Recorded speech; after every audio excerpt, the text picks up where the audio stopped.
30% menos.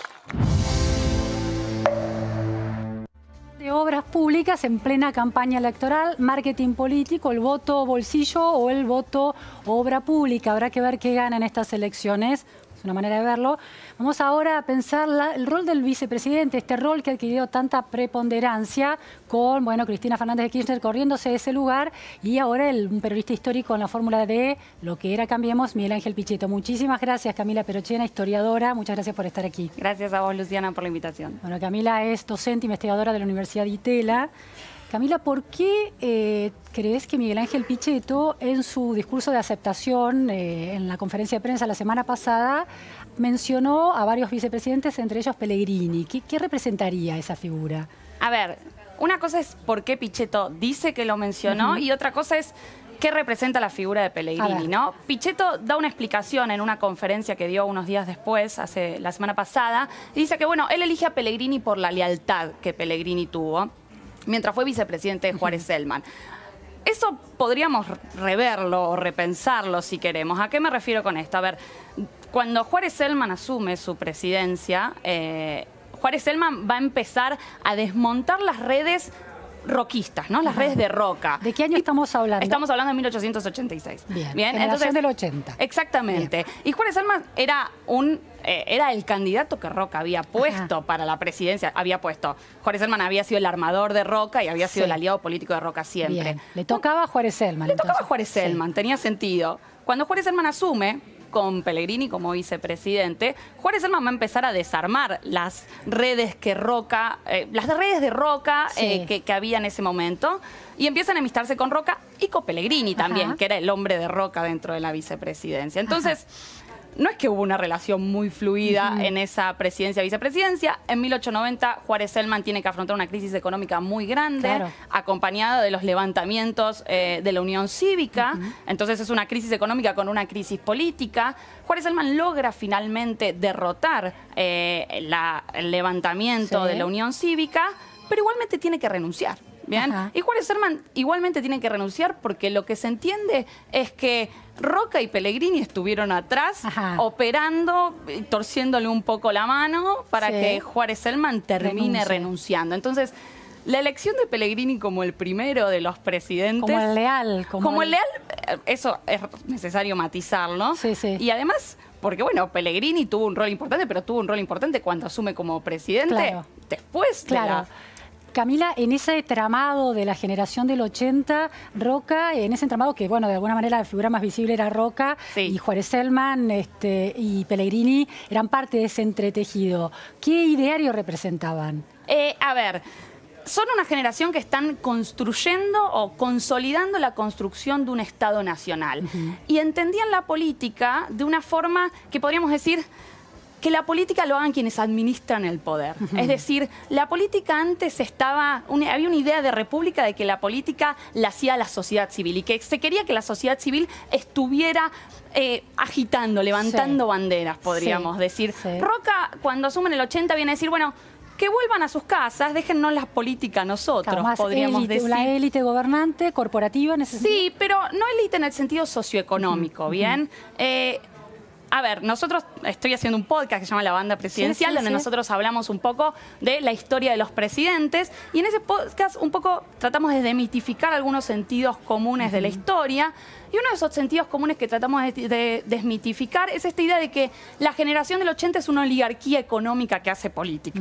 ¿Bien? Y la Sábato, que participa es una de las entrevistadas en ese capítulo, dice, bueno, no son las élites económicas las que están haciendo política. Es decir, lo que tenemos es una oligarquía en el sentido de una élite profesional de política, una élite por momentos un poco cerrada, pero no en términos socioeconómicos. Es decir, no tendríamos que entender élite en términos socioeconómicos, oligarquía en términos socioeconómicos. Sí, más bien de posicionamientos sociales a partir de las tradiciones profesionales, por ejemplo. Totalmente, pero estamos hablando de políticos profesionales. Bien, eso, en ese sentido podríamos hablar de una oligarquía en la generación del 80. Así que esta es la noción de lealtad que asocia a Miguel Pichetto con la figura de Pellegrini como vicepresidente no está del todo clara. Era más leal a Roca, al líder político, pero no tanto al presidente. Totalmente, después se van a terminar peleando, ¿no? Pero en el contexto de 1890 era mucho más leal a Roca que a Juárez Celman. Igualmente, no sé si lo habrá hecho con esta intención o si habrá conocido detrás de escena Pichetto, ¿no? Porque Pichetto después dice, no, yo lo elegí por leal. Pero bueno, si nos ponemos un poco exquisitos en términos históricos... Nombra otro, creo, ¿no? Solano. Nombra, por ejemplo, al Pío González en ese tuit famoso. El Pío González va a ser el vicepresidente de Alvear y de alguna manera el Pío González es la voz de Irigoyen dentro del gobierno de Alvear, ¿no? Ajá. Entonces, dentro de las divisiones que había en el radicalismo en ese contexto, el Pío González va a ser leal, porque Irigoyen también va a ser leal a Alvear. Irigoyen en ningún momento va a ahora dar ese poder, claro. Exactamente, pero el Pío González viene a ser una voz distinta dentro del gobierno de Alvear frente a representando de alguna manera a Irigoyen. En ese sentido uno también podría pensar a Pichetto desde ese lugar, ¿no? Pichetto vendría a dar una voz diferente, distinta a la del núcleo duro del PRO.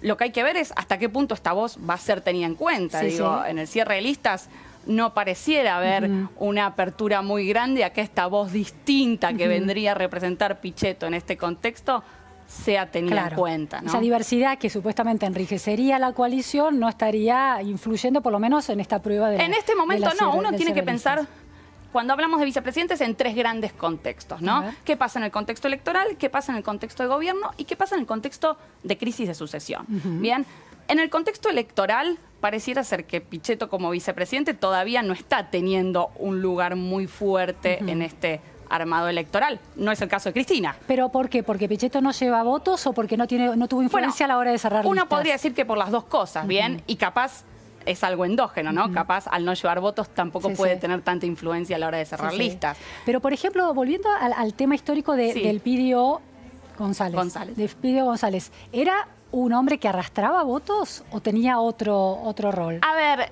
el Pío González no era un hombre que arrastraba votos, pero era la voz de Irigoyen en ese armado. Entonces, Irigoyen sí arrastraba votos. Sí, claro. Y es decir, la gente en ese momento, los votantes de ese momento, tenían una lealtad a Irigoyen y por propiedad transitiva la tenían también con el Pío González. Bueno, uno no puede hablar de lealtad en los votantes en el sentido de que el radicalismo luego se va a dividir, entonces la lealtad también va a estar dividida, ¿bien? Pero sí, uno podría pensar que igualmente esos votantes también veían en Alvear la figura que a la que Irigoyen estaba apostando. Entonces no es que Alvear era una figura ajena, Alvear era la figura por la que apostaba Irigoyen. Entonces no es que se necesitaba a Elpidio para reforzar esa idea, ¿no? Sino que, bueno... Por Alvear alcanzaba de alguna manera. Sí, claro, totalmente. Ahora, es interesante, si uno hace, bueno, este análisis que hacías del presente y lo lleva hacia el pasado, ¿cuál es la variable de decisión a la hora de la construcción de las fórmulas presidenciales en esta Argentina en construcción de la década del siglo XIX,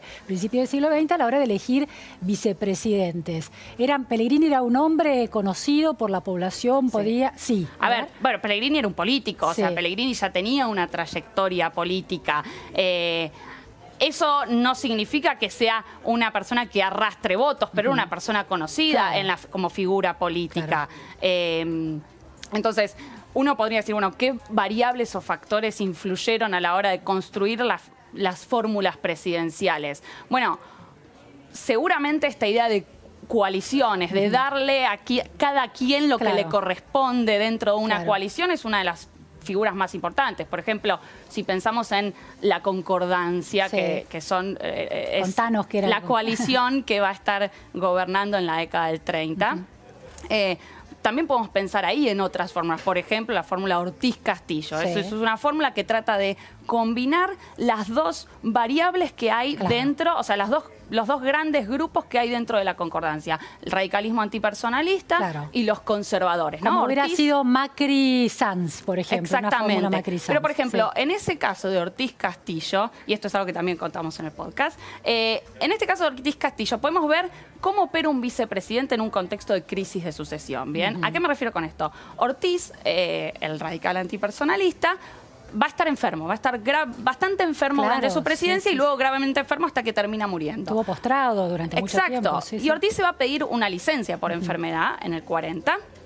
Y como cuenta uno de los entrevistados, Ignacio López, en el capítulo, lo que van a hacer los conservadores que tenían mayoría en el Senado es armar una comisión del Senado para hacer un seguimiento del estado de salud del presidente mientras estuviera en licencia. ¿Por qué eso?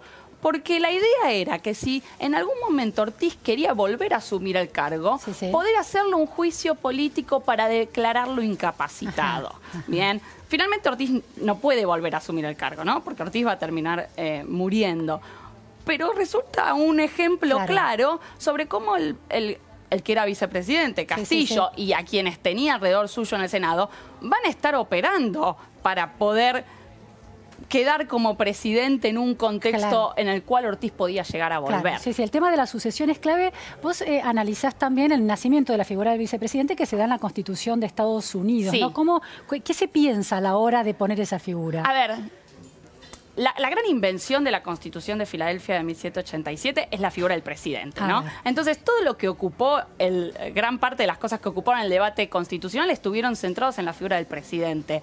En los últimos días se empieza a discutir la posibilidad de, bueno, ¿quién podía llegar a ser la figura que ocupe un lugar en un contexto de vacancia del poder? Que era algo que la monarquía lo tenía resuelto. Se moría el rey, asumía quien hereditariamente estaba destinado a ser el rey. Ahora, en el contexto de una figura inventada como la del vicepresidente, había que tratar de decidir qué hacer en el caso de que el presidente se muera. ¿Y esa es la pregunta que dispara esa figura? Esa, y hay otra. A ver. Que es...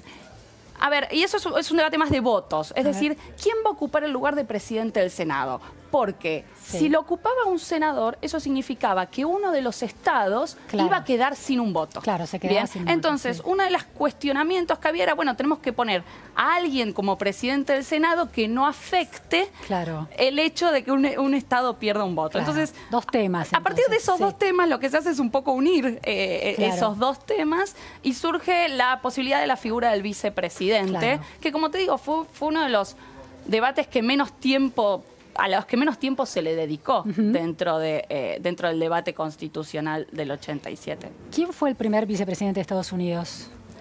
John Adams. John Adams. Como el vicepresidente. ¿Y qué pensaba de cómo veía su rol? John Adams tenía había una tradición que continuar y, bueno, una práctica que continuar. John Adams tenía unas frases muy buenas en relación con el lugar del vicepresidente. Él decía que su país había pensado para él el rol más insignificante que cualquier hombre en el mundo hubiese podido imaginar.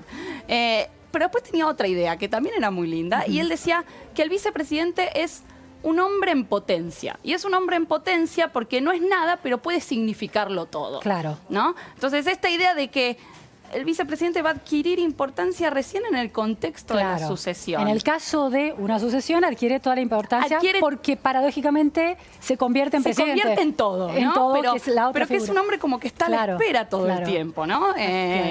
Lo que uno podría preguntarse es, bueno, ¿cuán cómodo se pueden llegar a sentir, no tanto Pichetto, pero cuán cómoda se puede llegar a sentir Cristina Fernández de Kirchner en ese lugar de insignificancia, ¿no? En ese lugar para el cual se pensó el rol del vicepresidente. Incluso si uno se pone a rastrear cómo se ha pensado el vicepresidente, también uno puede ir a Bolívar, ¿no? Bolívar, que es uno de los héroes que reivindica a Cristina en muchos discursos. Y si uno va a Bolívar, Bolívar decía que el vicepresidente era una persona encadenada. Y era una persona encadenada porque tenía que, por un lado, obedecer las órdenes del Ejecutivo. Que es lo que subraya Pichetto todo el tiempo. Y las leyes del Legislativo. ¿No? Entonces, es una persona que prácticamente no puede hacer nada porque está todo el tiempo obedeciendo. ¿Cómo se sentirá Cristina Fernández de Kirchner en ese lugar de vicepresidenta encadenada? No sé. Veremos si se ve finalmente. Si llegara a ser. Camila, una última cuestión. La figura del vicepresidente Cobos introdujo en esta serie histórica una cuña muy interesante, que es a partir de una formalidad, la necesidad de desempatar una votación en el Senado, adquiere un lugar en la historia. Define una votación en torno a una política pública clave de ese momento, la 125. Ese rol de desempate en una eventual paridad de votos ante una ley central, ¿estaba contemplado en la Constitución de Estados Unidos? Sí, claro. Sí. La idea central era esa. También era la persona que podía venir a desempatar. Lo que no estaba contemplado es la posibilidad de que, en el caso de que se desempate en contra, del oficialismo quede completamente excluido del lugar del Poder Ejecutivo. Porque aparte es un desempate que no tiene en cuenta la representación de las provincias y es un desempate que no tiene en cuenta, en el caso de Cobos, la representación del Ejecutivo en el Parlamento. Bueno, es que el problema del vicepresidente es ese. El problema del vicepresidente es que es un personaje, es un un personaje no, una institución híbrida, un cargo híbrido que está entre el Ejecutivo y el Legislativo. Bueno, muchísimas gracias, Camila Perochena, por esta contextualización de una figura que en estas elecciones talla fuerte, el vicepresidente o la vicepresidente.